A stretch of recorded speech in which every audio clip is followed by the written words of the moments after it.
बाँकी छैन नि किसाले यस्तै छैन तेलमा त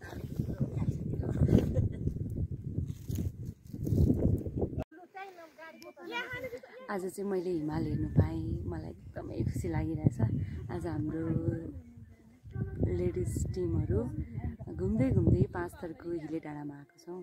अनि यहाँ आएर मैले यति राम्रो हिमाल हेर्नु पाएँ यता पर पनि थियो यो चाहिँ मेरो जीवनको सबभन्दा पहिलो हिमालको दृश्य हो पोहोरको चोटि मैले पुग्नमा आइकन मैले लालीगुराँस देखेको थिएँ अनि यसपालि हिमाल आइ एम सो ह्याप्पी यति धेरै हिमाल भएको ठाउँमा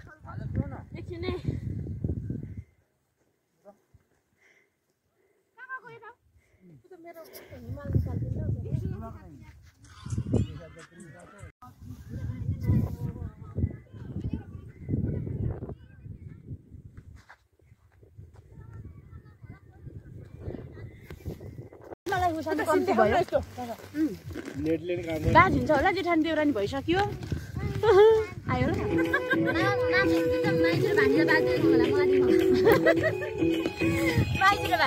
माइजू र भान्जी त भान्जी पाहुना हो तर टल्केर केही देखिँदै छैन त एकवटा पनि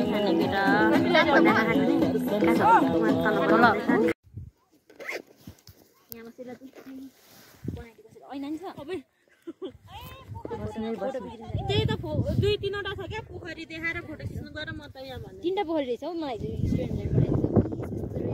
यो पर्यटकीय दृष्टिकोणले बनाइएको पुल जस्तो लाग्यो मलाई यहाँ पुलदेखि तल चाहिँ दुईटा यतापट्टि पौन्ड छ अनि यतापट्टि पनि अर्को रहेछ यो यस्तो डाँडा छ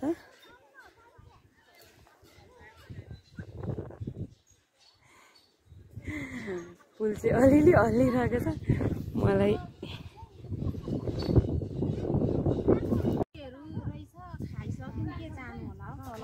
त्यो त मान्छेले बनाएको हौ ढुङ्गा राखेको त्यही त ढुङ्गा लिएर चढाउनु हुँदो रहेछ अरे क्या यो चाहिँ के को पोथ्राहरू यो अर्गेलुको अर्गेली भन्छ पुलदेखि वारी आएर अब चाहिँ हामी यतापट्टिको बाटो जान्छौँ सुन्नु न यसबाटै कागज सुन्नु न यो बिरुवाबाटै काँचो कागज बनाइन्छ होइन पोथ्रो हुँदो रहेछ नि यस्तो बिरुवा पनि पाइँदो रहेछ यहाँ तिम्रो राम्रो राम्रो हात जति बेला पनि अगाडि नै मात्र राखेको छौ त भन्नुहुन्छ हाम्रो हस्बेन्डले मैले प्राय यहाँ खतरा छ है आधी साथी चाहिँ उतै हुनुहुन्छ जोलुङ्गे पुलमा अनि हामी चाहिँ यता आइसकेको अब हामी यताबाट जाँदै जाँदै हाम्रो गाडी भाइतिर जानेछौँ यहाँ गुराँस त पाइँदैन होला गुराँस त छैन रोपो भने बिरुवा त हुन्छ कि हुनु चाहिँ हुने होला अलिक जङ्गलतिर त हुन्छ पनि होला नि अहिले फुल्ने बेला भएको छैन तर यस्तो यस्तो जुन यो बिरुवा छ नि यो बिरुवा भएको ठाउँमा गुराँसको बोट हुने हो भने अनि यो बाटो कति रमाइलो हुन्छ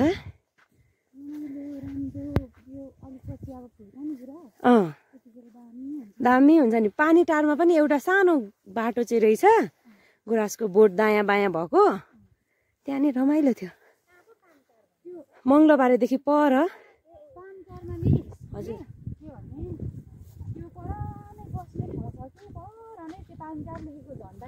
हजुर त्यहाँदेखि अर्कोपट्टि त्यहाँ ठुलो बोट रहेछ नि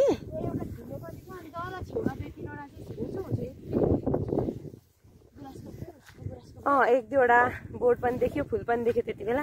अनि यहाँ आउँदाखेरि हिमाल यस्तो रमाइलो भयो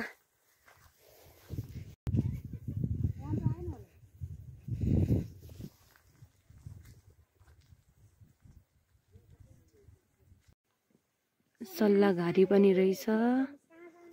यो कुन सल्लाह भन्छ त्यो चाहिँ अनि यो चाहिँ के हो यो उन्यु जस्तो यो उन्यु नै हो लेखको कुन खालको उन्यु हो नामै थाहा छैन यसको पनि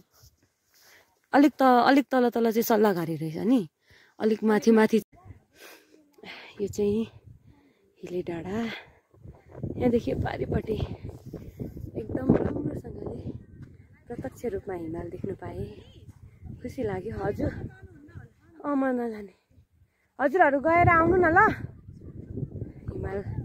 देख्नु पायो। यतादेखि पुरैसम्म देखिँदो रहेछ। एउटा चाहिँ राम्रोसँग देख्नु पायो, अरू चाहिँ बादल लागेको थियो।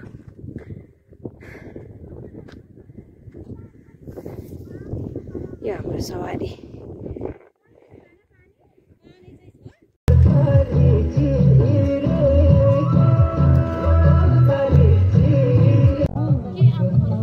अब फर्किँदै गरेको अभागले जान्छौँ।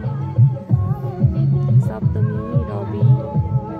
दारेगौडा, कन्याटार हुँदै हामी लेक गाउँ पुगेर हामी घर जान्छौँ।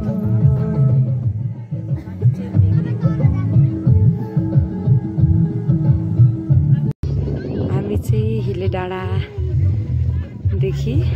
लेक गाउँ पनि आइपुग्यौँ र यस्तो राम्रो ताल भएको ठाउँ